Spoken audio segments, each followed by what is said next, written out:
Hey coaches, what's going on? It is Coach Tim here with another video, and I have a really good one for you today. I'm going to talk to you about the different ways you can run the beast formation, install the beast formation into your system. You do not have to run it exclusively, and I'm going to give you some ideas of what you can do to just really make the beast formation your own. All right. And guys, before I get into the video, do me a solid, like and subscribe to my channel if you haven't already. And that's my gift to you. You can download my free Beast Formation Playbook in the description box below. All right, guys, let's get into it. So if you've been following me for any amount of time, you know that I've been running the Beast Formation just about almost exclusively for the last 2 years. And I've had a ton of success with the beast. I've seen other teams begin to run the beast in my league. And, you know, I always say that, you know, copying is the best form of flattery. And guess what? The beast formation, not my own. You know, you got coaches who have been running the beast formation since the 1930s and 40s, you know, with Yale University and things of that nature. So, you know, I hate it when coaches try to take ownership of a formation, because at the end of the day, football is a copycat sport. It's a sport where formations and plays evolve, and it also cycles around. So, you know, you may have one team, you know, let's say in college football, start running the Wildcat, and then everybody running the Wildcat. You may have somebody who start running the spread, then everybody start running the spread. So, you know, the beast formation is just another great formation to add to your playbook, regardless of what formations you are running.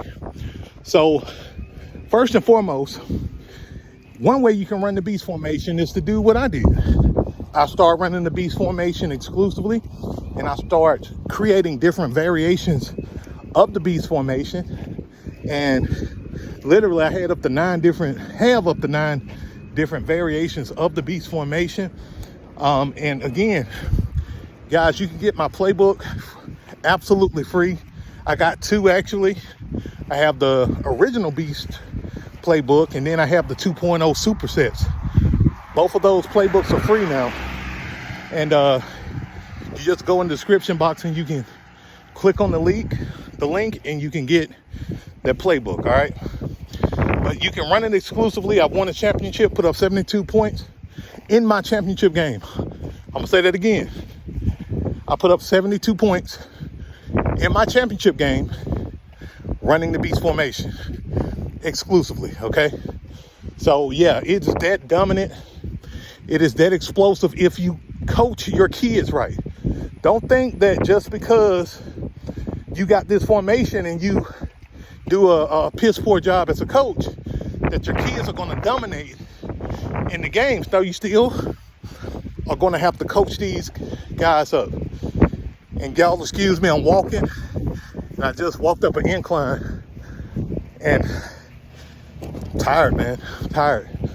But anyway, the second thing that you can do is what I see a lot of coaches do, which is they add the beast formation into their playbook as a specialty formation.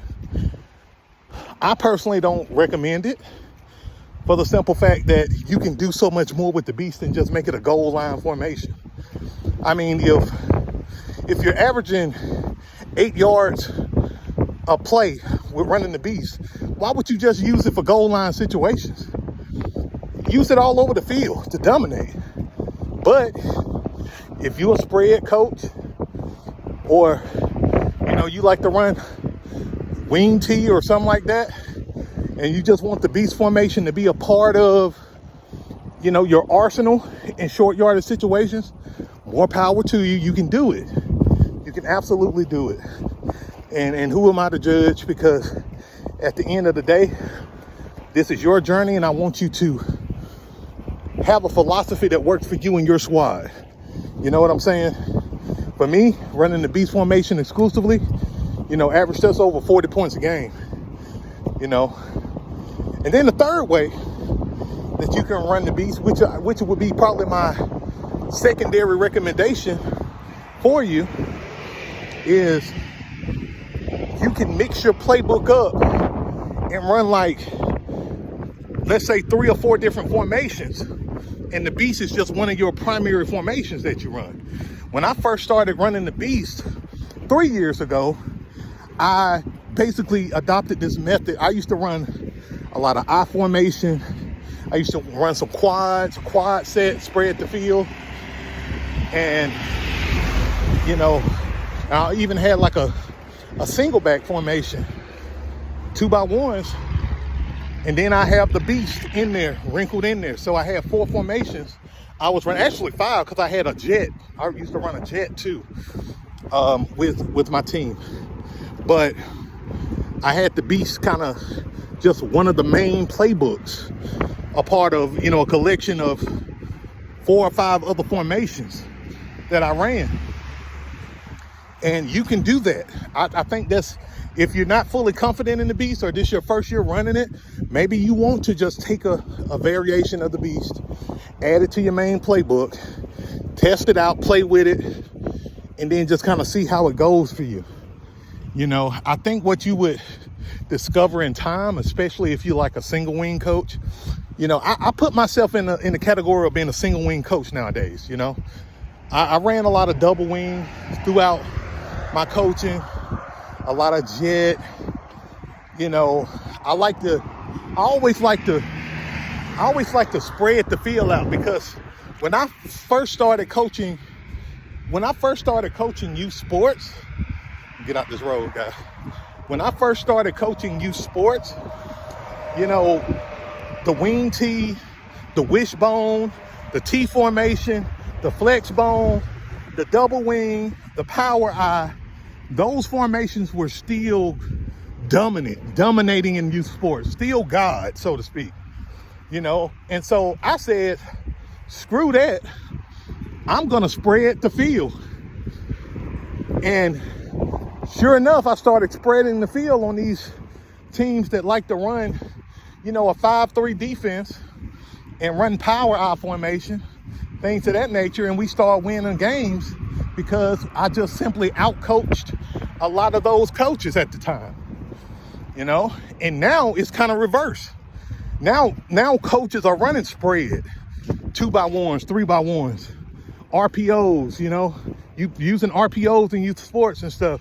Now I just flipped the script and I'm back coaching more single wing stuff, you know, more beast and single wing concepts, because a lot of kids nowadays, you know, of course this is not every team, but a lot of kids are not as physical or mentally tough like we used to be growing up, not because they're not great kids and strong kids, they're just not trained that way or coached that way anymore because of safety and things of that nature, which I'm all for. I'm all for player safety, but just the toughness, the natural mentality to just be gritty is not as prominent as it used to be. You still got some teams out there that will bust your head, you know. You still got some great teams that are beast and very physical, play blue collar football. Don't get me wrong, but at scale, it's just not the case like it used to be. But anyway, guys, you know, those are the ways that I would recommend you implementing the beast formation. You know, hands down, I'm a little biased. I can admit it. I'm a little biased. You know, I run the beast exclusively, and I just have different variations where I can put my quarterback in shotgun. I can put one of my beast backs in motion. I can spread them out. I can bunch them in. I can stack them. Like, I can do all kind of stuff in the beast. You know, I can have more of a goal line set where everybody kind of bunched in the middle. I can do that as well. You know, it's just, you know, it's all about being creative, knowing your team, knowing your players, and having fun with it.